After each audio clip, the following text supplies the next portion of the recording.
আমি বলবো যে কেন করুণা করলো। সুপ্রিম কোর্টকে আরো একবার নির্দেশ দিতে হচ্ছে যে 25% দিয়ে দিন, বকেয়া দিন। এইটা আমি বলবো স্ল্যাপ অন দা অ্যাডমিনিস্ট্রেশন। আর কোনো তো অ্যাপিলের সুযোগ নেই। আর একটা কথা অবশ্যই গুরুত্বপূর্ণ, ফলে যা কিছু হচ্ছে দুর্নীতি থেকে শুরু করে এই অরাজকতা, এই সব কিছু হচ্ছে তার নির্দেশে। গ্রেপ্তার করা উচিত মমতা ব্যানার্জিকে। পুলিশ মেরেছে মমতা ব্যানার্জির নির্দেশ ছাড়া নয়, তিনি পুলিশ মন্ত্রী। তাহলে এই যে মাথায় আঘাত করেছে, এই যে শিক্ষকদের খুনের চেষ্টা করেছে, সেই অপরাধে মমতা ব্যানার্জিকে গ্রেপ্তার করা উচিত সবার আগে। নিঃসন্দেহে সেই সময়কার সরকার একটা পলিসি ডিসিশন নিয়েছিল। আমি বলবো আসলে দেশের সংবিধান এই পলিসি নিতে তাদেরকে বাধ্য করেছিল, বা যে কোনো নির্বাচিত সরকারের দায়িত্বই ছিল এই ধরনের পলিসি নেওয়া। তা মেনেই সেই সময়কার সরকার এই সিদ্ধান্ত নিয়েছিল, যার ফলস্বরূপ আজকে সকলেই এই ডিএর দাবি করতে পারছে। আর এই অধিকারের সোর্স হিসেবে যদি আমি বলি, তাহলে অবশ্যই বলবো দেশের সংবিধান, যা আপনাকে সম্মানের সঙ্গে বেঁচে থাকার অধিকার দিয়েছে, ডিগনিটি উইথ লাইফের কথা বলেছে। আর সম্মানের সঙ্গে বেঁচে থাকতে গেলে আপনাকে বুঝতে হবে যে আজকের যে দ্রব্যমূল্য বৃদ্ধি কেন দিতে হচ্ছে ডিএ।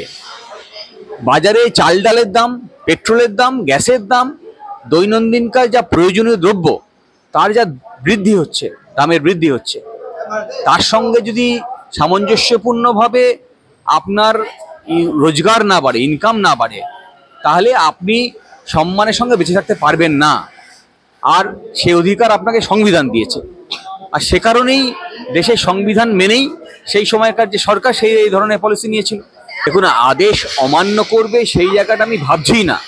আমি ভাবছি যে আমার হাইকোর্টে দীর্ঘদিন মামলা চলার পরে একটা রায় দিয়েছে, যে রায়ের উপরে স্থগিতাদেশ নেই, যে রায়ের পরে সুপ্রিম কোর্টকে আরও একবার নির্দেশ দিতে হচ্ছে যে 25% দিয়ে দিন, বকেয়া দিন। এইটা আমি বলবো স্ল্যাপ অন দা অ্যাডমিনিস্ট্রেশন। বারে বারে আমরা দেখেছি বিগত কয়েক বছর ধরে রাজ্য সরকারের প্রতিটি সিদ্ধান্ত খারিজ হচ্ছে, রাজ্য সরকারের প্রতিটি অ্যাক্টিভিটিস ডেপ্রিকেটেড হচ্ছে আদালতের কাছে। ফলে আরও একবার দেখলাম যে সুপ্রিম কোর্ট সেখানে গিয়ে বার্গেন করতে হচ্ছে রাজ্য সরকারকে, যে আমি 50% দিতে পারবো না, 25% দেবো। আর কিভাবে পার্সোনাল, সেখানে রাষ্ট্রের কোনো ইন্টারফারেন্সের জায়গাই থাকে না। আমরা বিগত কয়েক বছর ধরে দেখছি, সেটা আমি দেখি 2012 সালের ইমাম ভাতা দিয়ে, সে সময়ও ওয়াকফ সম্পত্তি অঢেল আছে, তার যদি রক্ষণাবেক্ষণ হতো, ইমাম মুয়াজ্জিন যারা আছে তাদের যথেষ্ট পরিমাণে যোগান দেওয়া যেত, তাদের ভাতার জন্যে রাজ্য সরকারের গ্রান্টের প্রয়োজন হতো না। অথচ সেইখানে দুর্নীতিকে প্রশ্রয় দিয়ে সরকারি কোষ থেকে ইমাম ভাতা দেওয়া হচ্ছে। আসলে ধর্মীয় রাজনীতিকে কোথাও গিয়ে প্রশ্রয় দেওয়া, ধর্মীয় রাজনীতিকরণের যে ক্ষেত্র তা প্রস্তুত করা, এবং পরবর্তীতে ফলশ্রুতিতে পুরোহিত ভাতা দিয়েছে, পুজোর সময় টাকা দিয়েছে, এখন জগন্নাথের মন্দির তৈরি করছে। আসলে যে খাতে সরকারের খরচ করার কথা তা হচ্ছে শিক্ষা, স্বাস্থ্য, হ্যাঁ, যেখানে মানুষের দৈনন্দিন প্রয়োজন হয়, সে খাতে প্রয়োজন না করে মানুষের রোজগার বৃদ্ধি, মানুষের এমপ্লয়মেন্ট নিশ্চিত করা, সেগুলো না করে এই যে শুধুমাত্র ধর্মীয় রাজনীতিকে সামনে নিয়ে আসার জন্য, ধর্মীয় দিগির তোলার জন্য এবং তার সুবিধা নিয়ে নির্বাচনে জয়ের লক্ষ্য, এইটা ওদের উদ্দেশ্য হয়ে গেছে। যার কারণে একটা দেশের মধ্যে, রাজ্যের মধ্যে আনরেস্ট তৈরি হচ্ছে, আর মানুষ তার যে প্রাপ্য অধিকার, যে অধিকার সংবিধান স্বীকৃত, তা পাচ্ছে না। আর তার জন্যই সুপ্রিম কোর্টকে নির্দেশ দিতে হচ্ছে যে ইমিডিয়েটলি 25% বকেয়া আপনি ওদেরকে দিয়ে দিন। আমি বলবো যে কেন করুণা করলো। সুপ্রিম কোর্ট যখন হাইকোর্ট নির্দেশ দিয়েছে, দ্রুততার সঙ্গে সেই মামলা নিষ্পত্তি করতে হবে, আর যাতে মানুষ তার বকেয়া পায়, যারা এমপ্লয়ি তারা যাতে বকেয়া পায় তা নিশ্চিত করতে হবে। আর তা নিশ্চিত করতে গেলে দ্রুততার সঙ্গে মামলা নিষ্পত্তি করতে হবে। সুপ্রিম কোর্ট যদি ডিসাইড করে যে না, এই অর্ডার তারা আপহোল্ড করছে না, সেটা ডিসাইড করবে, বা যদি বলে আপহোল্ড করছে, তাহলে বলবে ইমিডিয়েটলি পে করো। আমি বলবো সুপ্রিম কোর্ট হয়তো বা বারে বারে রাজ্য সরকার এই অনুনয় বিনয় করেছে বলে লেনিয়েন্স দেখিয়েছে, কিন্তু আমি বলবো যে সুপ্রিম কোর্টের ওভারঅল সব জিনিস কনসিডার করা উচিত এবং যেভাবে অপচয় হচ্ছে সেগুলো সব মাথায় রেখে ইমিডিয়েটলি এই মামলার ডিসিশন নেওয়া উচিত ফাইনালি, যাতে 100% যা প্রাপ্য 100% প্রাপ্য যাতে তাদের কাছে পৌঁছায়। রাজ্য সরকারের জোগাড় করার তো আলাদা কোনো সোর্স নেই। এরা সরকারি কোষকে ব্যবহার করে দুর্নীতির হাজার হাজার মামলা আদালতে পেন্ডিং, ফলে বুঝতেই পাচ্ছেন যে সরকারি অর্থ কিভাবে অপচয় হচ্ছে এবং দুর্নীতির খাতে যাচ্ছে, নেতামন্ত্রী ঘরে উঠছে। সেখানে যদি সেই অর্থের সঠিক প্রয়োগ হয়, সঠিক প্রয়োগ করে, তাহলে এটা দেওয়া সম্ভব। আপনি যেটা দেখছেন যে বিপুল পরিমাণে অর্থ তারা ঋণ নিয়েছে, ঋণ নিয়ে করছে কি, ক্লাবে দিচ্ছে। ঋণ নিয়ে এই যে কদিন আগে ঘোষণা করলো যে আমি এসব শিক্ষকদের ডোল দেব, পারে নাকি কখনো? মন্দিরে টাকা দিচ্ছে, পারে নাকি কখনো? এবং সেটাও আপনি দেখুন ঘুর পথে দিচ্ছে। তারা জানে যে ধর্মীয় খাতে টাকা দেওয়া যায় না, আর তাই ট্যুরিজম ট্রাভেল এসব খাতে টাকা দিয়ে সেটাতে মন্দির বানাচ্ছে। মানে সরকার সংবিধানে শপথ নিয়ে যারা মন্ত্রীরা আছেন তারা অসৎ পথে সংবিধানের বিধিকে উল্লঙ্ঘন করে তারা এই টাকা ব্যয় করছে। সেই টাকাগুলো যদি সাশ্রয় করা যায় তাহলে এই টাকা দিয়ে দেওয়া সম্ভব, অবশ্যই সম্ভব। সর্বোচ্চ আদালত থেকে অন্তর্বর্তীকালীন নির্দেশ জারি হয়েছে, এর পরবর্তীতে আর কোনো তো অ্যাপিলের সুযোগ নেই। আর একটা কথা অবশ্যই গুরুত্বপূর্ণ, তা হচ্ছে যে যখনই কোনো পোস্ট ক্রিয়েট করে, সেই পোস্ট যে ডিপার্টমেন্টেই ক্রিয়েট করা হোক তা ফিনান্স ডিপার্টমেন্টে যায়, এবং ফিনান্স ডিপার্টমেন্টে যায় এই কারণে যে কোনো পোস্ট তৈরি হলে তার যে সঙ্গে যে অর্থের সম্পর্ক, যে টাকা খরচ হবে তা দেওয়ার ক্ষমতা আছে কিনা তার নির্ণয় হয়। ফলে যতগুলো পোস্ট পশ্চিমবঙ্গে আছে সেই পোস্টগুলো যখন তৈরি হয়েছে তখন সেই অর্থ বরাদ্দ তার পেছনে হয়ে গেছে, সেই খরচ তার নির্ণয় হয়ে গেছে। ফলে দিতে না পারার কোনো প্রশ্ন নেই। যে প্রশ্ন এখন উঠছে তার কারণ হচ্ছে ডাইভার্সন অফ ফান্ড হয়েছে। যে অর্থ এই খাতে খরচ করার কথা ছিল যখন পোস্ট ক্রিয়েট হয়েছিল বা যখন ডিএ স্থির হয়েছিল তখনই তো টাকা বরাদ্দ হয়ে যায়। তো সেই টাকাটা, বরাদ্দের টাকাটা, যে টাকাটা এই খাতে এই এমপ্লয়ীদের জন্য বরাদ্দ হয়েছিল, সেই টাকাটা আসলে ডাইভার্সন হয়েছে অন্য খাতে, যার জন্যে এই প্রশ্ন তুলছে, এই সংকটের কথা বলছে। ফলে সেই টাকাগুলোকে যদি আবার একই জায়গায় ফেরত নিয়ে আসা যায় তাহলে এই টাকা দিতে কোনো অসুবিধা হবে বলে আমার মনে হয় না। যে 100% দিতেই কোনো অসুবিধা নেই, কারণ এই বরাদ্দ তো আগে হয়ে গেছে বাজেটের সময়, যখন পোস্ট ক্রিয়েট হয়েছে, যখন দিয়ে দেওয়ার সিদ্ধান্ত হয়েছে, যখন পরবর্তীকালে বাজেট তৈরি হয়েছে, সবসময়ই এই টাকা বরাদ্দ হয়ে গেছে। সেই টাকা, বরাদ্দের টাকাটা যদি সেই জায়গায় যে খাতে ব্যয় হবে সেই খাতে যদি ফেরত নিয়ে আসা হয়, হ্যাঁ, তাহলে দেখা যাবে টাকা দিতে কোনো অসুবিধা নেই। আমি একটা প্রশ্ন করবো, 24-25 অর্থবর্ষে মমতা বন্দ্যোপাধ্যায়ের সরকার সুপ্রিম কোর্টের বিভিন্ন আইনজীবী পেছনে খরচ করেছেন প্রায় 7,691,000 সবথেকে বেশি অর্থ খরচ করা হয়েছে আইনজীবী কপিল সিব্বালের ক্ষেত্রে। তো এখন একটা প্রশ্ন উঠছে যে শুধুমাত্র কলকাতা হাইকোর্টে কত খরচা করছে সেটা কি জানেন? পুরো হিসাবটা একটা বিপুল অঙ্কে, বিপুল 15 কোটি, প্রায় 16 কোটি টাকার মতো প্রশ্ন উঠছে যে এটা যদি সত্যি হয় কি বলবেন? দেখুন, আইনে কোনো অর্ডার যদি হয় তার এগেনস্টে অ্যাপিল করার অর্ডার দুপক্ষেরই থাকে। এখানে যদি একটা পক্ষ সরকার হয়ে থাকে তার সুপ্রিম কোর্টে যাওয়ার অধিকার ছিল। এখন বিষয় হচ্ছে যে সুপ্রিম কোর্টে কতগুলো মামলা সরকার করলো আর তার থেকে কি ফল এলো। কথা বলছি কেন? কথা বলছি এ কারণে, আমরা যে কোনো মক্কেল যখন আসে, সেটা সরকার হতে পারে বা সাধারণ মক্কেল হতে পারে, তাদেরকে আমরা একটা সাজেশন দিই, আমাদের ওপিনিয়ন দিই। সেই ওপিনিয়ন যখন সরকার হয় তখন সেই ওপিনিয়ন নেওয়ার পরে সরকারকে সিদ্ধান্ত নিতে হয় যে এই ওপিনিয়নের ভিত্তিতে আমরা মামলা করব, অ্যাপিল করব না এটাকে মেনে নেব। এখন দেখা যাচ্ছে যে বেশিরভাগ মামলায় সরকার মামলায় তাদের সাফল্যের সঙ্গে মামলা জিততে পারছে না। তার মানে হচ্ছে এই যে যেসব মামলা করার সিদ্ধান্ত নেওয়া হয়েছিল সেই সিদ্ধান্তগুলি সঠিক ছিল না। তাহলে সঠিক সিদ্ধান্ত না নেওয়ার কারণে শুধুমাত্র এই অপরাধীদেরকে আড়াল করার জন্য, অপরাধকে আড়াল করার জন্য, যা আমি বারে বারে বলি, দিনের পর দিন মামলার পর মামলা চালিয়ে যাওয়া আসলে আরো একটা অপরাধকে প্রশ্রয় দিচ্ছে, যেখানে সরকারি কোষকে ব্যবহার করে, জনগণের অর্থকে ব্যবহার করে আসলে ওই অপরাধকে ঢাকা দেওয়ার চেষ্টা চালাচ্ছে, অপরাধীদেরকে আড়াল করার চেষ্টা করছে। সেই জন্য এটা আরো একটা অপরাধ তৈরি হচ্ছে।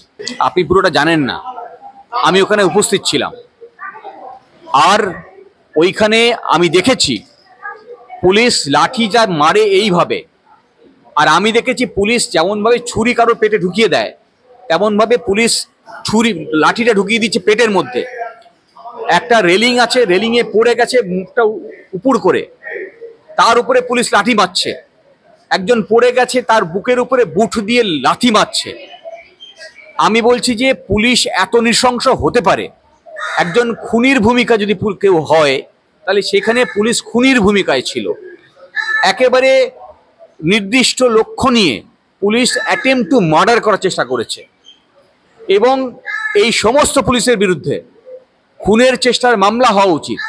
আমি সেই রাত্রে এই সমস্ত যারা আক্রান্ত হয়েছিল, কারোর মাথা ফেটেছে, কারোর পা ভেঙেছে, এই রকম সংখ্যা 50-এর কম নয়, তাদেরকে নিয়ে রাত্রি 4:30 পর্যন্ত মেডিকেল কলেজ থেকে শুরু করে, এনআরএস থেকে শুরু করে বিধাননগর হসপিটাল এবং বেসরকারি হসপিটালে তাদেরকে নিয়ে যাওয়া হয়েছে চিকিৎসার জন্য। 2 জন রুগী তারা প্রায় মৃতপ্রায় হয়ে গেছিল, এবং একজনকে একটা হসপিটাল থেকে রেফার করা হয় এনআরএসে। ফলে এত নৃশংস পুলিশকে আমি দেখিনি, এত পুলিশি নৃশংসতা আমি বহুদিন দেখিনি। আমি দেখেছি পুলিশকে অপরাধ করতে, পুলিশকে অপরাধীদের আড়াল করতে, মারতে, নৃশংসতা দেখেছি, কিন্তু এই রকম নৃশংসতা আমি দেখিনি। আমি কোথাও গিয়ে মনে হচ্ছিল যে পরাধীন দেশে আমরা নাগরিক, যেখানে ইংরেজ শাসন চলছে এবং সেই শাসনের পুলিশ আক্রমণ করেছে দেশের নাগরিকের উপরে। আমরা ভুলে গেছিলাম সেই মুহূর্তে দৃশ্য দেখে যে আমার দেশটা স্বাধীন দেশ। নিশ্চয়ই সহায়তা করছি এবং আগামী দিনে করব। আর আরো একটা কথা বলি, এই অপরাধীদেরকে, এই যারা আক্রান্ত, এদের বিরুদ্ধে মামলা রুজু করার জন্যে আমরা যখন আক্রান্ত রক্তাক্ত অবস্থায় হসপিটালে, তখন সুস্থ অবস্থায় 3-4 জন পুলিশ অফিসার গেছিলেন, গিয়ে তাদের প্রেসক্রিপশন বানাচ্ছিলেন। আর একই সঙ্গে আমরা যখন হসপিটালে ডাক্তারদেরকে বলেছিলাম যে আমরা আক্রান্ত হয়েছি পুলিশদের দ্বারা, অ্যাসল্টেড বাই পুলিশ লিখুন, ইনজুরি রিপোর্ট দিন, ইনজুরি রিপোর্ট দেয়নি। কয়েকজনের ক্ষেত্রে মাত্র ইনজুরি রিপোর্ট দিয়েছে মেডিকেল কলেজ, বাকিদের ক্ষেত্রে ইনজুরি রিপোর্ট দেয়নি।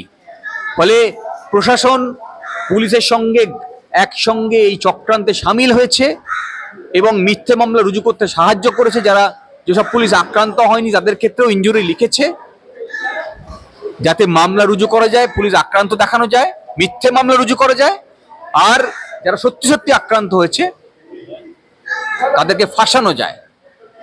ফলে এই সরকার অপরাধীদের সরকার, এই প্রশাসন অপরাধীদের প্রশাসন। যারা প্রশাসন চালাচ্ছেন আধিকারিক, তাদেরকে অপরাধের সঙ্গে একসঙ্গে সম্পৃক্ত করে ফেলেছেন। অসভ্যদের নিয়ে কথা বলা উচিত না, আমি খুব বেশি কথা বলছিও না, কিন্তু আমি আপনাকে শুধু এইটুকু যুক্ত করি, এটা তো আপনি বলছেন বিকালের ঘটনা।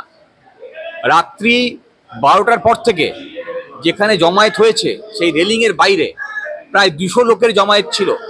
তারা অস্ত্রশস্ত্র নিয়ে মজুদ ছিল এবং তারা সবাই বহিরাগত।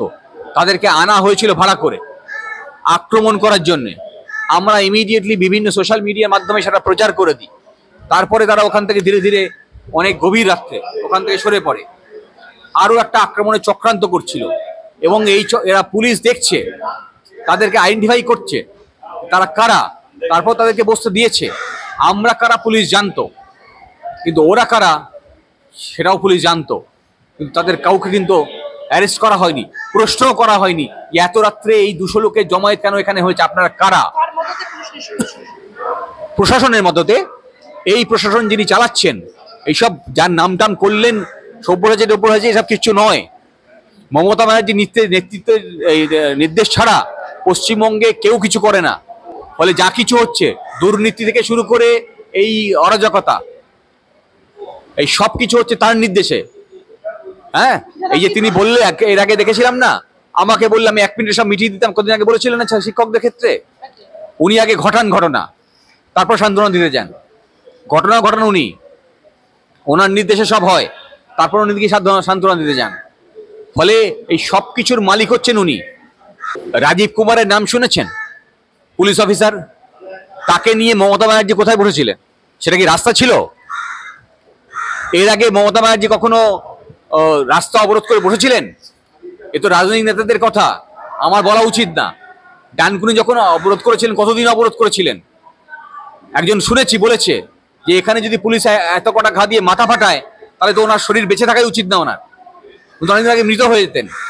তাহলে অ্যাডমিনিস্ট্রেশন চালাতে গেলে যে সহনশীলতা লাগে, যে গণতন্ত্র সংবিধান আমাদেরকে দিয়েছে, যে গণতান্ত্রিক অধিকার আমাদেরকে দিয়েছে, সেই অধিকার যখন দেশের নাগরিক, রাজ্যের নাগরিক তা চর্চা করে, তখন প্রশাসনের কিছু দায়িত্ব আছে। সেই দায়িত্ব পালন করেছিলেন সেই সময়কার সরকার। আর প্রশাসন যখন অপরাধের সঙ্গে সম্পৃক্ত হয়ে যায়, তারা যখন অপরাধীদের দ্বারা পরিচালিত হয়, তখন যেটা হয়, তখন এটা হয়েছে। ফলে গ্রেপ্তার করা উচিত মমতা ব্যানার্জিকে। পুলিশ মেরেছে মমতা ব্যানার্জির নির্দেশ ছাড়া নয়, তিনি পুলিশ মন্ত্রী। তাহলে এই যে মাথায় আঘাত করেছে, এই যে শিক্ষকদের খুনের চেষ্টা করেছে, সেই অপরাধে মমতা ব্যানার্জিকে গ্রেপ্তার করা উচিত সবার আগে। তাকে তাকে হেফাজতে নিয়ে তদন্ত করা উচিত যে এদেরকে নির্দেশ কে দিল, এই শিক্ষকদের মাথা ফাটলো কি করে, এই শিক্ষকদের বুকে লাথি মারতে বললো কে, তাহলে সেই চক্রান্তে সামিল কে, সেটা খুঁজে বার করতে হবে। আইনি পদক্ষেপ অভিযোগ করা হচ্ছে, অভিযোগ করছি আমরা। যারা বিচার করবেন তারা যদি নিরপেক্ষভাবে বিচার করতে পারেন, তাহলে বিচার পাবে, নাহলে রাস্তায় দাঁড়িয়ে বিচার পেয়ে আমরা আদায় করে নেব। দেখুন, প্রশ্ন উঠছে সাংবাদিকদের নিরপেক্ষতা নিয়েও।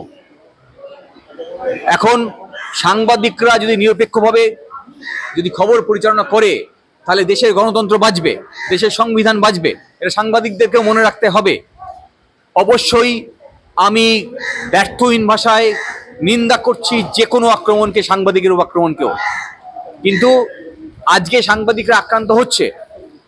সাংবাদিকরা যখন সাধারণ মানুষ আক্রান্ত হয়, তখন খবরটি নিরপেক্ষভাবে প্রচার করতে পারছেন কিনা তা গুরুত্বপূর্ণ। তারা যদি সেই খবর নিরপেক্ষভাবে প্রচার করতে পারেন, তাহলে আগামী দিনে কোনো সাংবাদিক আবার আক্রান্ত হবেন না।